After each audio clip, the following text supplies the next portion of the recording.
인생이 끝난 사람이 알코올 중독이면 어떻고 아니면 그게 무슨 상관이야 나한테.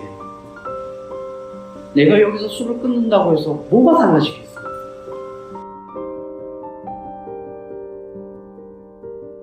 알코올 중독자 권입니다. 대학교 1학년 신입생 환영회 때 그 선배들이 사주는 술이 제 생애에 가장 처음 마셨던 술이에요. 그때 그 술 마신 기분이 너무 좋았어요. 뭐 하여튼 그냥 확 날아가는 것 같았고, 그래서 계속 이렇게 술을 마시다가 제가 정신병원에 들어가게 된 게 40살이에요. 19살부터 시작해서 40살까지 했습니다. 제 그 20대와 30대는 술과 함께 그냥 뭐 존재하지 않는 기간처럼 느껴져요. 저는 공과대학을 나왔는데 저만 우리 과에서 기사 자격증이 없어요. 그리고 이제 취직을 했는데 직장을 여러 번 옮긴 게 아니라 잘리기 직전에 나가고, 그래서 저는 한 직장에서 진급을 해본 적이 없어요. 그리고 뭐 한 달을 말근을 하고 하면 연월처라는 게 있는데 저는 연월처 수당을 받아본 적이 없어요. 그러다가 이제 결혼도 하고 애를 낳고 그러면 이제 가장으로서 책임감도 느끼고 열심히 살아서 아이들을 부양도 하고 해야 되는데 안 되는 거예요, 그게 마음대로. 그러다가 어느 날 직장 다 잘리고 집에 틀어박혀서 이제 술만 먹게 되는데 토하고 싶어도 화장실에 갈 힘이 없으니까 이 머리만 돌려서 토하는 거예요. 그러니까 그 토하는 게 여기서 막 머리에 막 떡이 지고 이렇게 냄새가 나고 해도 내가 할 수 있는 게 아무것도 없어요. 거기까지 오는 동안에는 음주운전으로 교통사고를 내가지고 면허 취소 3번 당하고 그랬는데 어느 날 5월달쯤인 것 같아요. 하루는 제가 방문을 열고 나가고 싶더라고요. 이렇게 엉금엉금 기어서 이렇게 나가는데 첫째가 아들이 하나 7살짜리, 딸아기가 5살. 마루에서 걔가 그러게 앉아서 만화 영화를 보고 있는데 지금 몇 시지? 하고 이렇게 딱 시계를 보니까 5시 반인가 6시 반인가 뭐 그런 것 같은데 이게 아침인지 저녁인지 구분을 못 하겠더라고요. 그리고 오늘이 며칠인가 하고, 그런데 1부터 30일까지 숫자가 있는데 오늘이 며칠인지를 모르겠어요. 그리고 만화 영화를 보고 있는 아들하고 눈을 딱 마주쳤는데 그때 이런 생각이 들었어요. 저 아이가 태어날 때 부모를 선택할 수 있는 권한을 주어졌다면 제가 나를 선택했을까? 안 했을 것 같아요. 쟤를 낳았으면 쟤는 아무 잘못이 없어요. 그런데 쟤는 부모를 잘못 만나서 지금 저러고 있는 거예요. 아무리 생각을 해도 내가 살아갈 가망이 없고 할 수 있는 게 이 세상에 아무것도 없어요. 그래서 제가 이제 여기서 내 인생은 종말이 오는구나. 여기서 이제 내 인생을 끝내고 만일 기회가 주어진다면 내가 다시는 술 안 먹고 한번 살아보겠다. 그래서 그날 이제 정신병원으로 갔어요. 이제 의사 선생님이 뭐 이렇게 몇 마디 물어보고 뭐 이렇게 체크를 하더니 당신은 알코올 중독입니다. 그러더라고. 그래서 입원을 하래. 그때 제가 무슨 생각이 났느냐면 인생이 끝난 사람이 알코올 중독이면 어떻고 아니면 그게 무슨 상관이야 나한테. 내가 여기서 술을 끊는다고 해서 뭐가 달라지겠어. 입원을 하고 가족은 돌아가면서 뒤에서 이제 새침살이 철컥하고 잠기는 순간 내가 난생 처음으로 그렇게 대성통곡을 하면서 울어본 적이 없어요. 그때 왜 울었냐면 내 나이 40인데 아이들은 7살, 5살짜리 아이가 있고 내가 여기서 이렇게 인생을 끝나는 게 너무 억울한 거예요. 나는 단 한 번도 인간답게 살아본 적도 없고 제대로 이렇게 재미나게 살아본 적도 없고 내 기억에는 아름다운 기억이라고는 하나도 없는, 그냥 이렇게 죽는 게 너무 억울했어요.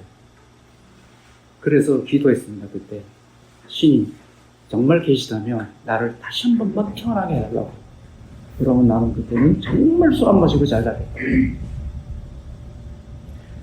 그러면서 거기서 2개월이 지나서 이제 퇴원을 했어요.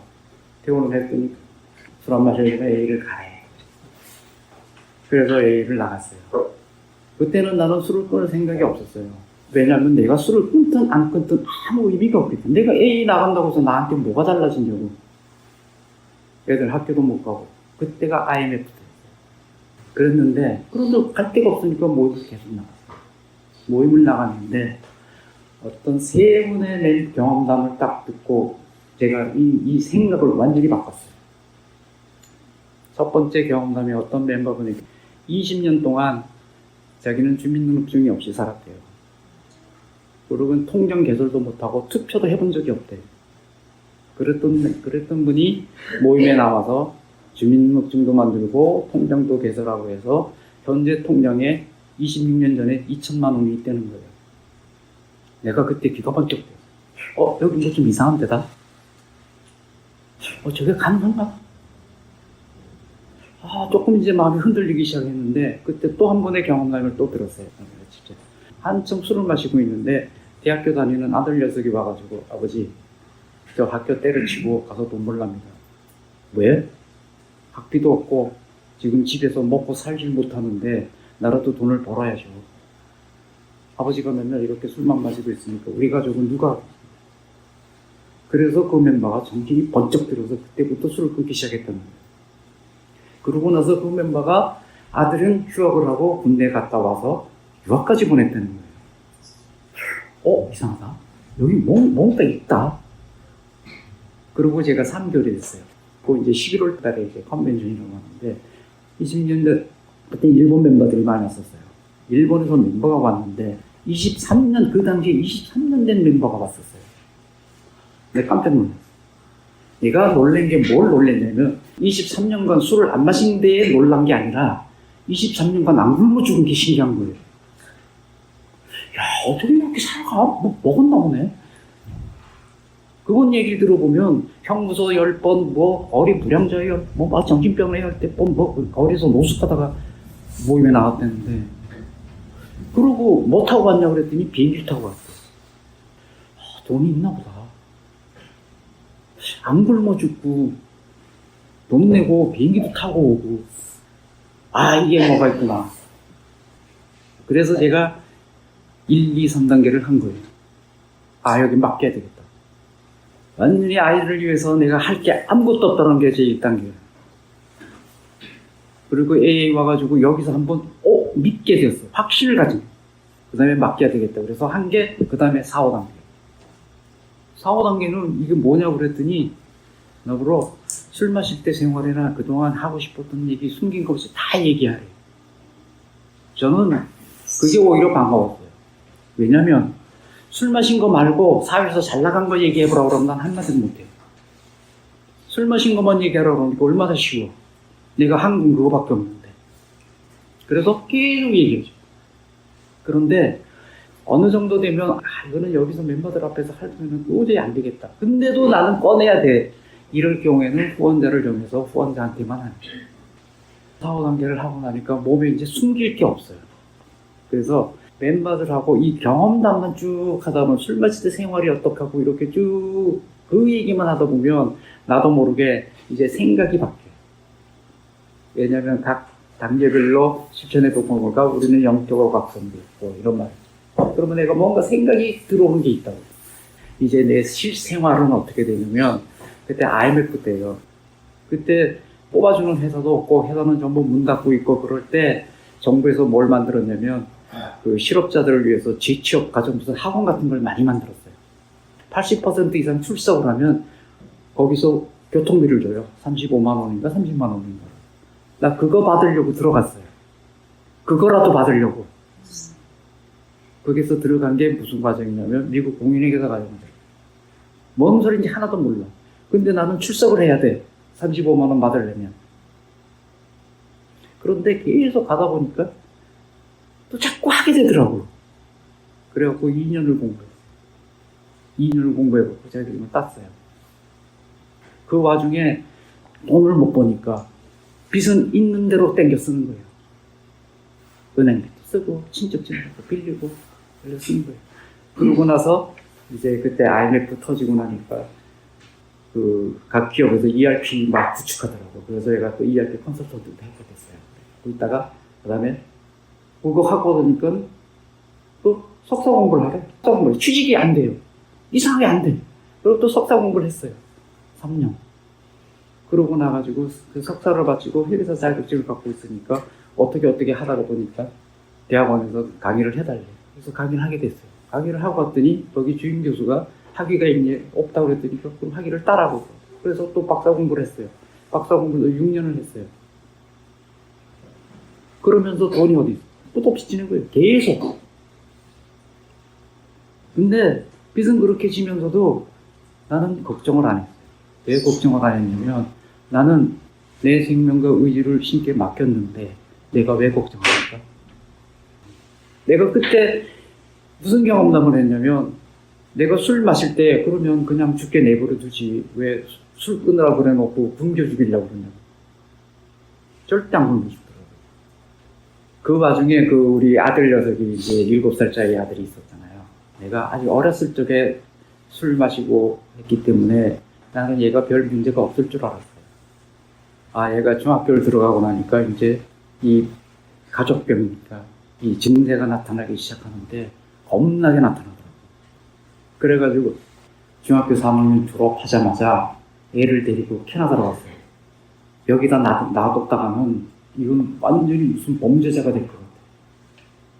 그래가지고 캐나다에 가서 1년을 살다가 들어와가지고 고등학교는 다른 데다 갔다가 집어넣었죠. 그랬는데 얘가 고등학교에 들어가가지고는 이상한 짓만 해요. 그래서 도저히 안 돼가지고 얘가 고등학교 1학년 때 너랑 나랑 둘이 같은 하늘 밑에 있으면 둘 중에 한 사람이 죽어야 되겠다. 그래서 고등학교 1학년 때 집에서 내 쫓아갔어요. 나가서 죽든지 말든지 네 마음대로 해라. 일단 내가 살아야지. 너 때문에 내가 죽겠다. 그랬더니 교비실에 만나니까 자기가 잘못했다고 집으로 들어오더라고. 그래가지고 이제 대학을 들어가더니 1학년 다니더니 납치를 해. 그러더니 휴학을 해. 직업전문에 뛰어들어간다고 뭐 혼자서 이거 다 저거 별짓 다 하더라고. 맨날 그러고 있어요. 그러더니 3년 전에 얘가 도저히 안 되는지 어느 날 병원 응급실에서 연락이 왔어요. 누구누구가 아들이 많이 맞다고 그랬더니 아들이 지금 약물을 과다 복용해서 생명이 이동하더라고요. 그러니까 되게 완전히 의식불명이 있더라고요. 그래가지고 이제 수술 마치고 돌아오는 길에 전화가 왔어요. 얘가 퇴원하겠다고 그런다. 그럼 퇴원시키세요. 지 팔자지. 그러고 나서 이제 그러고 나더니 얘가 어떤 회사에 들어가더라고요. 회사에 들어가서 이제 하더니 저한테 전화가 왔어요. 아빠, 나 공익하고. 그래? 그럼 해봐. 했어요. 그래가지고 3년 전에 자본금 2천만 원을 구해가지고 해서 주고 만들었어요. 그러면서 얘가 자기 혼자서는 안 되니까 아빠가 도와달래. 그래, 알았다. 같이 회사를 했어요. 지금 만든 지 1년 만에 100억 정도는 매출을 일으켜요.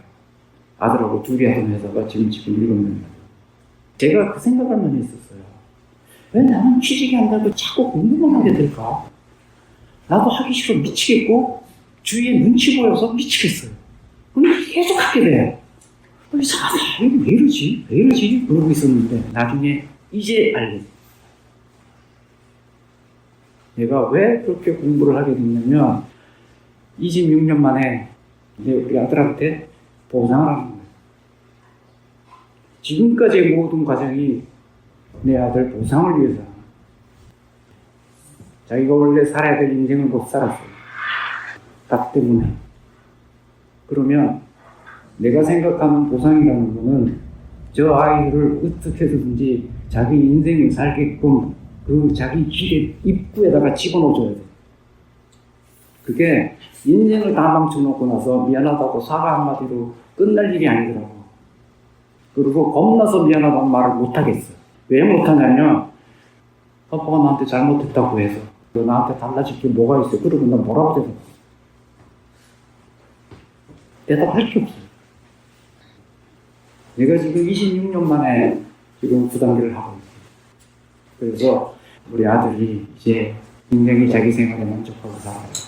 이제 그러면서 제가 많이 도와줬어요. 나는 아들 걱정하고 아들은 내 걱정하고 그러면서 지금 살아요.